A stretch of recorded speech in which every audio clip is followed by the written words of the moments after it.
Hello बच्चों, let's see the question and the question is in a set of given reaction acetic acid yield a product C। मतलब यहाँ पर हमारे set of reaction दी हुई है, हमें ये बताना है कि एसिडिक एसिड हमें यहाँ पर क्या देने वाला है ना। तो हमारे पास ये सीक्वेंस ऑफ रिएक्शन दी हुई है, तो हम इसको सॉल्व करते हैं, फिर हम अपने जो हमें फाइनल प्रोडक्ट मिलेगा उसको हम ऑप्शन से क्रॉस चेक करेंगे। तो सबसे पहले आपके पास CH3 C double bond O OH है, जिसकी रिएक्शन हम लोग फॉस्फोरस पेंटाक्लोराइड से करा रहे हैं। तो बेटा देखो इस केस में होता क्या है, आपका जो क्लोरीन होता है वो इस OH को यहाँ से सब्स्टिट्यूट कर देता है ना, उसको हटाएगा और आपको यहाँ पे जो प्रोडक्ट मिलेगा वो CH3C डबल बॉन्ड O और Cl मिलने वाला है एसिल क्लोराइड, है ना। बाई प्रोडक्ट यहाँ पर आपको POCl3 और HCl मिल रहे होते हैं, तो आप उन दोनों को समझ लो बाई प्रोडक्ट है। अब इसकी रिएक्शन बेटा हम लोग जो हमें A मिल चुका है, इसकी रिएक्शन हम लोग करा रहे हैं बेंजीन से in the presence of anhydrous AlCl3। तो एक चीज मैं आपको यहाँ पर बता दूं बेटा कि ये जो आपका एनहाइड्रस AlCl3 होता है और ये जो आपके पास एसिल हैलाइड्स दिया हुआ है, जब इसकी रिएक्शन बेंजीन से हो रही है, ये जो कंडीशन हमें बता रही है ये एक्चुअल में आपकी है बेटा फ्रीडल क्राफ्ट एसाइलेशन रिएक्शन। ये आपकी क्या है बेटा, फ्रीडल क्राफ्ट एसाइलेशन रिएक्शन ये आपकी है।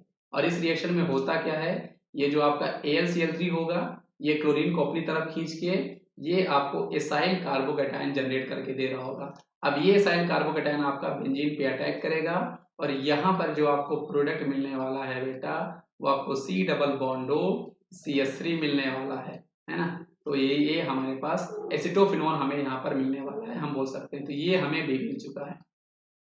अब फर्दर क्या हो रहा है बेटा, फर्दर हम लोग ये जो बी है इसकी रिएक्शन हम लोग करा रहे हैं ग्रिगनार्ड रीजन से, मतलब C2H5 MgBr। तो बेटा देखो यहाँ पर आपके पास कीटोन है, इसको हम लोग एक तरह से कीटोन बोल सकते हैं, और इस कीटोन की रिएक्शन हम लोग ग्रिगनार्ड रीजन से करा रहे हैं in the presence of ether. तो जब कभी भी हम लोग कीटोन की रिएक्शन ग्रिगनार्ड रीजन से कराते हैं तो हमें 3 डिग्री अल्कोहल मिला करता है। क्या मिलता है बेटा, 3 डिग्री अल्कोहल। क्योंकि यहाँ पर होगा क्या, ये जो आपका C2H5 है ये आपका न्यूक्लियोफाइल की तरह बिहेव कर रहा होगा। एल्किल ग्रुप जो होता है वो हमारा नेगेटिव नेचर का होता है हमारे ग्रिगनार्ड रिएजेंट में। तो अब ये क्या करेगा, ये हमारे कार्बोनिल कार्बन पे अटैक करेगा। क्यों, क्योंकि हमारा कार्बोनिल कार्बन इलेक्ट्रॉन डिफिशिएंट होता है ना। ऑक्सीजन आपका ज्यादा इलेक्ट्रोनेगेटिव होता है, वो इलेक्ट्रॉन को अपनी तरफ पुल करके रखता है, यहाँ पे नेगेटिव चार्ज यहाँ पे पॉजिटिव चार्ज होगा, तो ये मिलने वाला है। तो ये जब यहाँ पे अटैक करेगा पाई बॉन्ड आपका ऊपर जाएगा और इसको OH मिल जाएगा। तो फाइनली यहाँ पर आपको जो प्रोडक्ट मिलने वाला है ये बेंजीन, यहाँ पर आपके पास OH आ चुका है, ये आपका CH3 है और यहाँ पर बेटा आपके पास C2H5 है। ये हमें प्रोडक्ट मिल चुका है जो कि आपका 3 डिग्री एल्कोहल है। यही हमारा फाइनल प्रोडक्ट सी होगा, है ना। अब हम लोग क्रॉस चेक करते हैं ये हमारा कौन से ऑप्शन से मैच कर रहा है। तो आप ऑप्शन नंबर डी को देखो।